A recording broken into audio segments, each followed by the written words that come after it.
Welcome to the Holding Time podcast, where we share inspiring stories from remarkable mothers who participated in the Holding Time project in Bradford.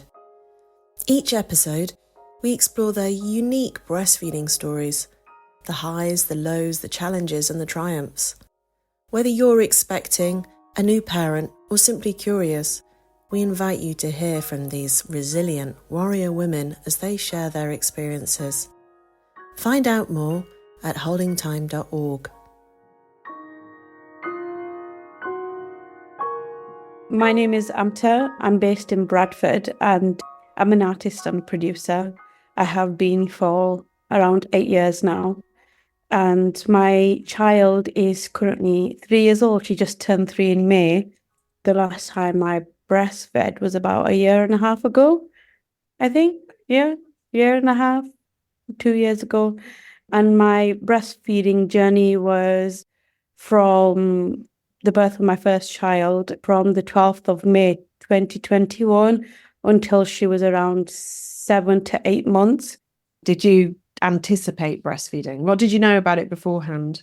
I knew that I wanted to breastfeed. I definitely knew that I wanted to breastfeed.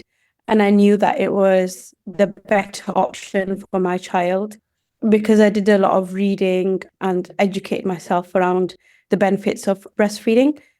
I definitely knew that that's something that I wanted to do. And it feels really weird because I'm saying this now, but I kind of knew what I was doing and I didn't know it. It was like I was in this kind of place where I was there, but I wasn't there.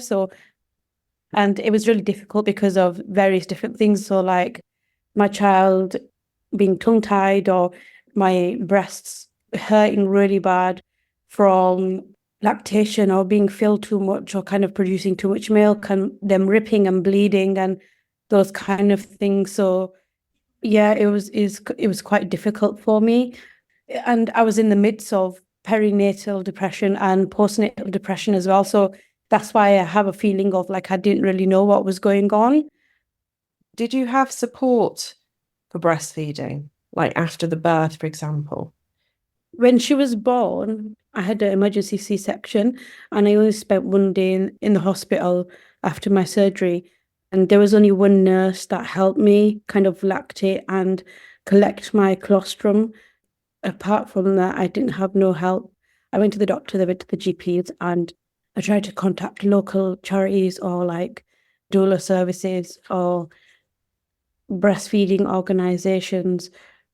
But from what I remember, I don't feel like there was any support because my main source of support was like going to the GPs, and every time I went, I thought she had tongue tie or I didn't understand why she was in so much distress when I was breastfeeding or why I was feeling so much pain when I was breastfeeding, and they kind of just brushed it off. There is a doula program, like a voluntary doula program in Bradford, isn't there? Yeah, there Did is. you think about I've that heard before the birth? Yeah, so I actually didn't. It's really complex to think about because I had perinatal depression. So I was severely depressed and anxious throughout my pregnancy, in a state of paranoia.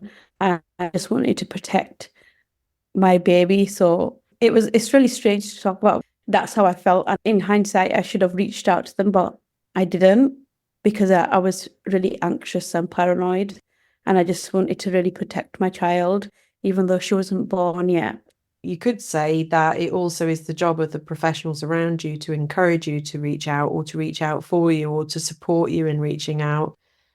I was doing therapy throughout my pregnancy, counseling therapy, and they would signpost me, but they wouldn't actually help, which I feel like would have helped me quite a lot in getting more support than I should have.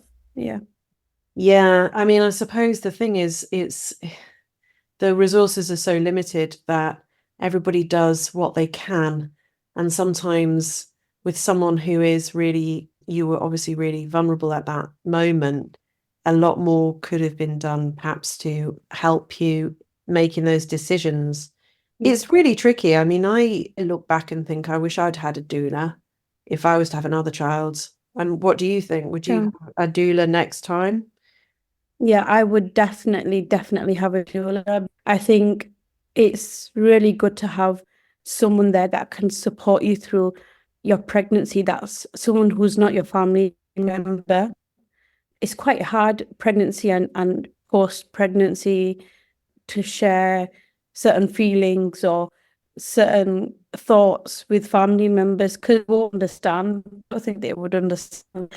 Nice to share that and get help from someone that's outside of the family, but who is also gentle and who understands what you're going through and understands the process and understands why you're being the way you are being.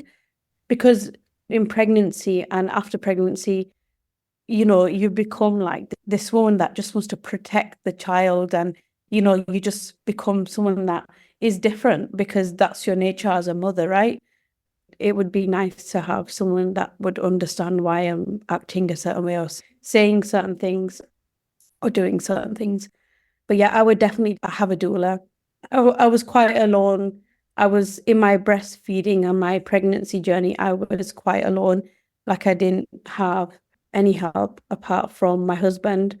So yeah, I would have a doula. It sounds like the journey of breastfeeding that you had was quite a painful one. And how did it feel to be alone in that?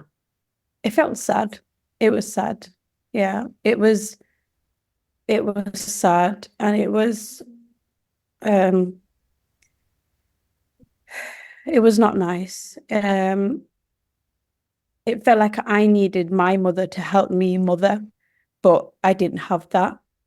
Like I said, if I had a doula, I understand that they wouldn't be a mother, but they'd have that kind of motherly, place in your life to kind of gently guide you through how to be a mother, basically. But it was really hard for me, and it was a sad time, and it was frustrating as well. And I was really angry because I wanted to be a really good mother, and I wanted to give my baby the best that I knew that was the best for them, like so breastfeeding and all the nutrients from breast milk and all the good, vibes and energy and all the great things from, breast milk and breastfeeding. But unfortunately, I couldn't do it for longer than 6 to 7 months because it was just really taking a toll on me.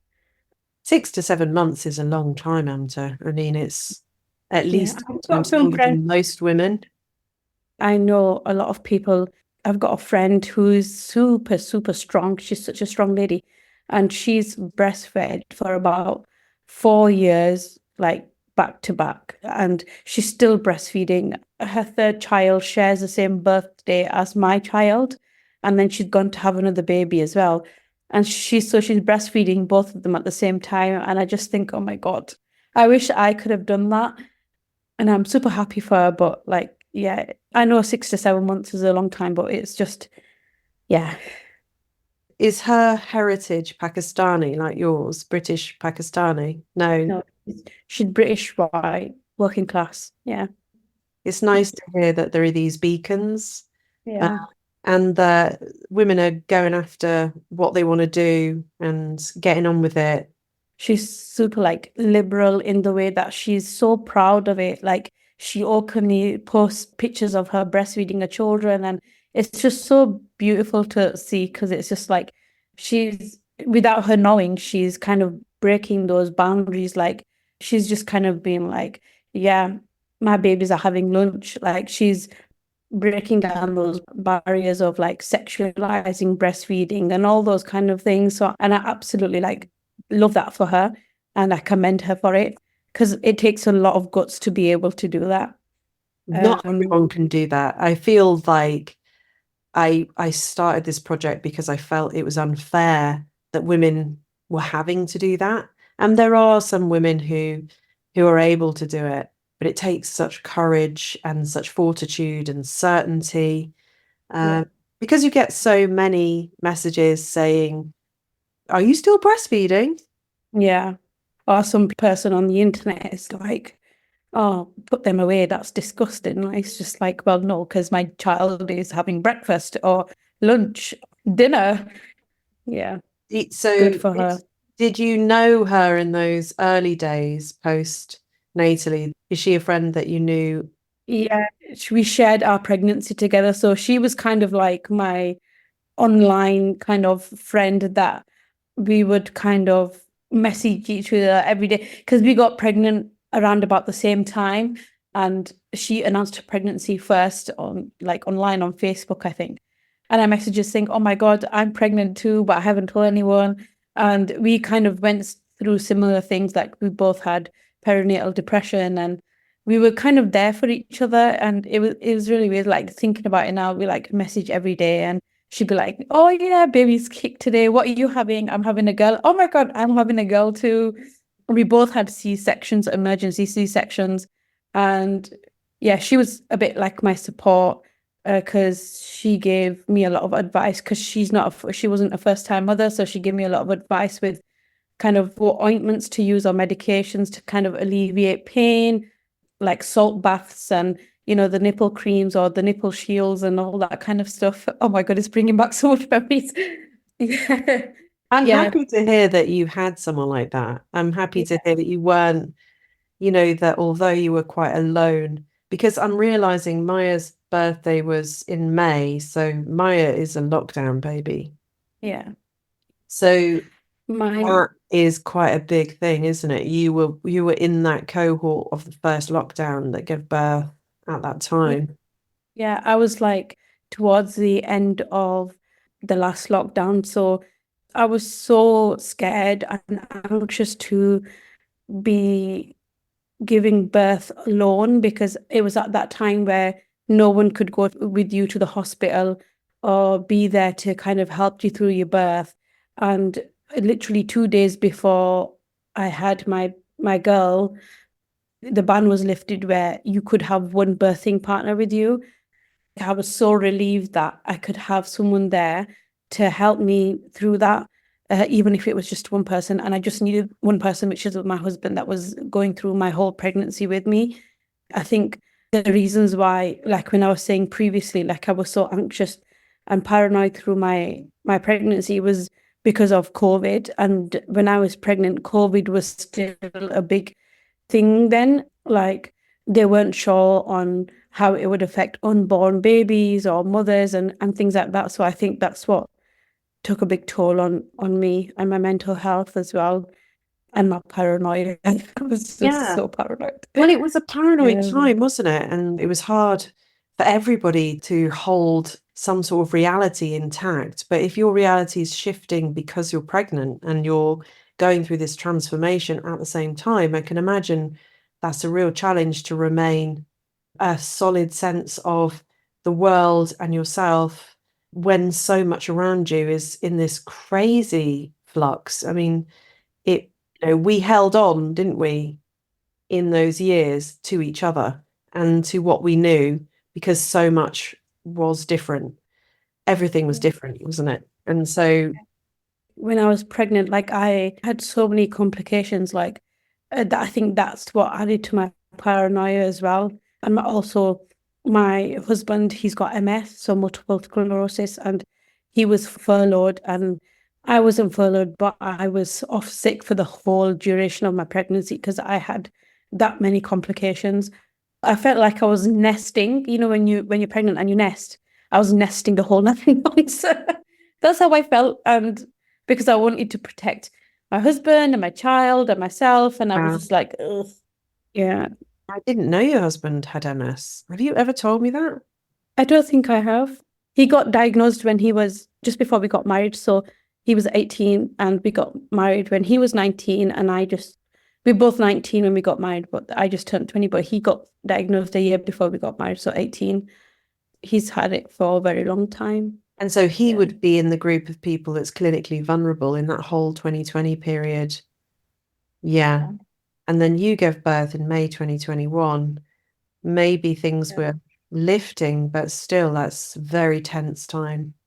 It was so out of my control, my pregnancy and my birth and things after that. I just felt so depressed all of the time. It was because of my complications, like I couldn't control the fact that I had hyperemesis, like I had HG where you're sick. So when women are pregnant for the first 12 weeks of the pregnancy, It's a complication where you're just constantly puking, and I was vomiting like every half an hour, and it got to the point where I couldn't eat or drink, and I was just vomiting every day for about 7 months, every 30 minutes to 15 minutes, just like retching.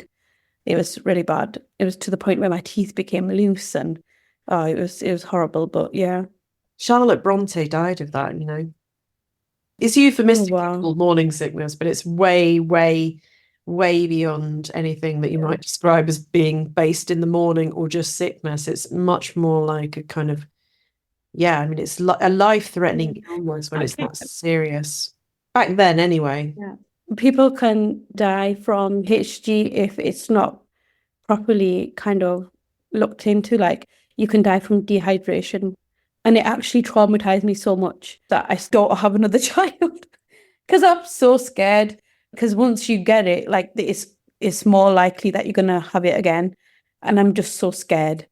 I want another child, but I'm just so scared to like go through that again because it was horrific. Sounds like Um, such a roller coaster. I mean, so the pregnancy itself was difficult. The context of the pregnancy was difficult. And you were sheltering with someone who's clinically vulnerable.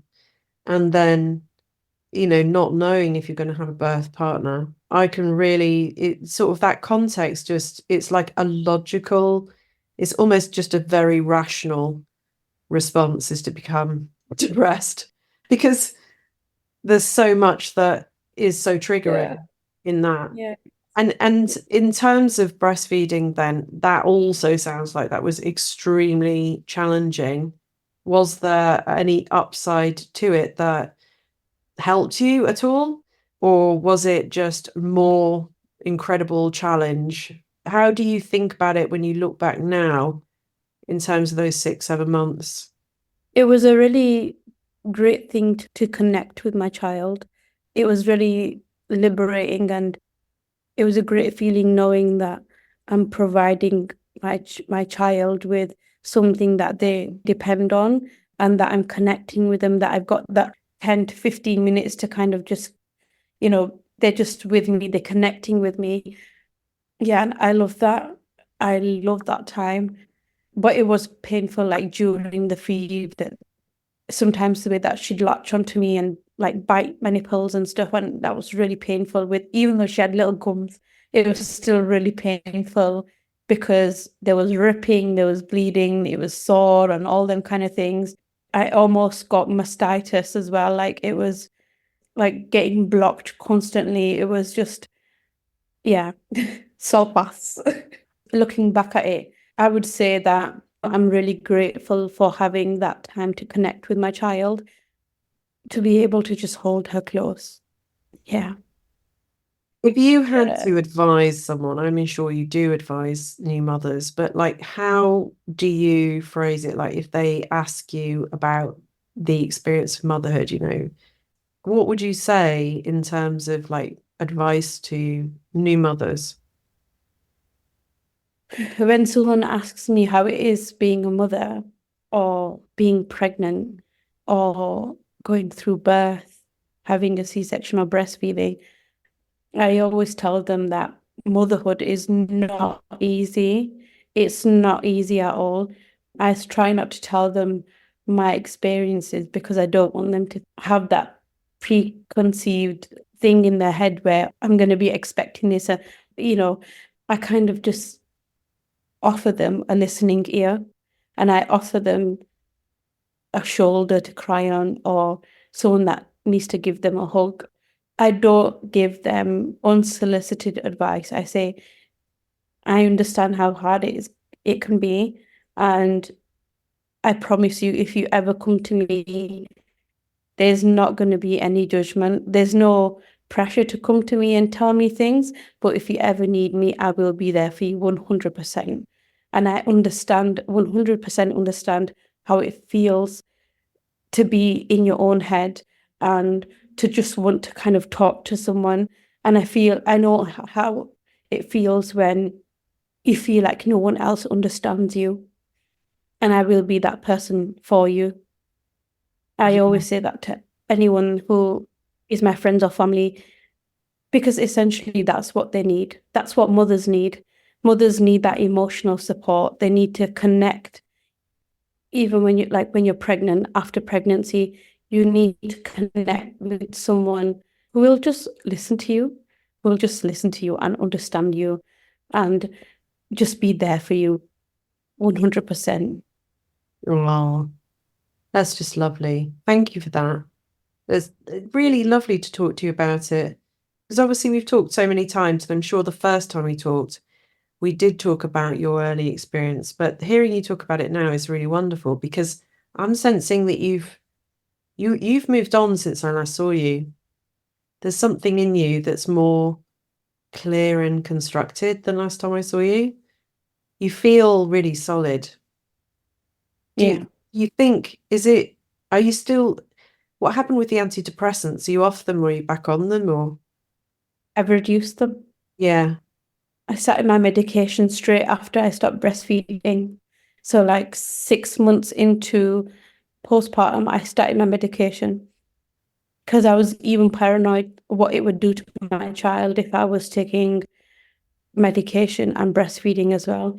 And I guess that's the reason why I'm reducing it as well, because if I want to become pregnant or have another child in the next few years, I don't want to be medicated whilst I'm pregnant, or have those things in my blood, or when my body's making milk again. I don't want that to be in my body whilst, even though I had a really hard time the first time around, I will be breastfeeding again. I will 100% do that again. Yeah, and I hope that if you have the opportunity to do it all again, that it's just a lot easier. Yeah, me too. Mothers do tend to report it being easier for the most part. Yeah. Because the transition to motherhood is a transition that once you've undertaken it, you are a mother. You're a mother of one child, and then you become a mother of two children, but the transition to motherhood happens in that period post-birth with the first child. And I suppose, as someone who never had more than one child, I guess that's really my key area of interest, is that initial step into motherhood, what that means to us, how we do it. I mean, if you were to think about it now, you said something very beautiful about mothers needing to have someone to talk to and to be reassured by other mothers, and also about being taught by your own mother how to mother. That was your need. I felt this very strong desire and need to be held by other mothers, to be nurtured, to be looked after. In my days postpartum, I imagined how wonderful it would be to be in sort of Stone Age times. I imagined this community of women that would come and wash you and brush your hair and like cleanse you and bathe you and care for your baby and just nurture you. It's like, surely this is what we need. Where are these women? I need them, And I think that's where the phrase, you need a village to raise a child. When I think of that phrase, I think of a mother being held by other mothers. And I would like to be that person for another mother, to be that person that holds them and is there for them outside of their journey as a mother, recognizing them, because it's so easy to get yourself lost in motherhood, and because everything just becomes about the baby. How's the baby? I want to come see the baby, this and that and the other. And what about the mum? Do you know what I mean?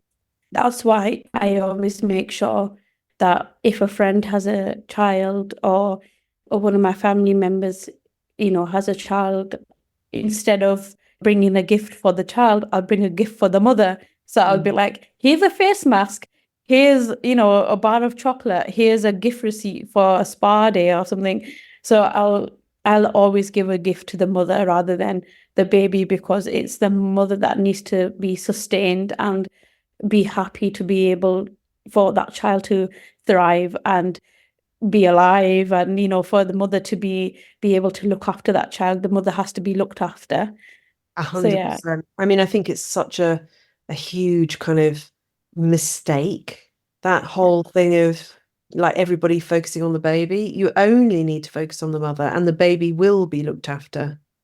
Babies are nice and they're cute, and but they don't want anything except that Their mother. other dyad. So there is no use to all this noise about the baby. Yeah. And it's hugely distracting. And I think, like you say, you get lost in it because you lose a sense of yourself, because suddenly you've done this huge thing, growing a baby, birthing a baby, and then feeding a baby. And in the process of this, everybody comes and it just ignores you. You could run a marathon and get more attention. I definitely felt that at times when I gave birth. Thank you for listening to the Holding Time podcast. We're grateful to everyone involved in this project, including our partners and funders, Bradford District Care Trust and Arts Council England and Better Place Bradford, and all the incredible mothers and families who made it all possible. For more information, visit holdingtime.org. The link is in the episode description. Please like, follow, or subscribe so you don't miss future episodes. And consider sharing this podcast to help raise awareness and support for breastfeeding.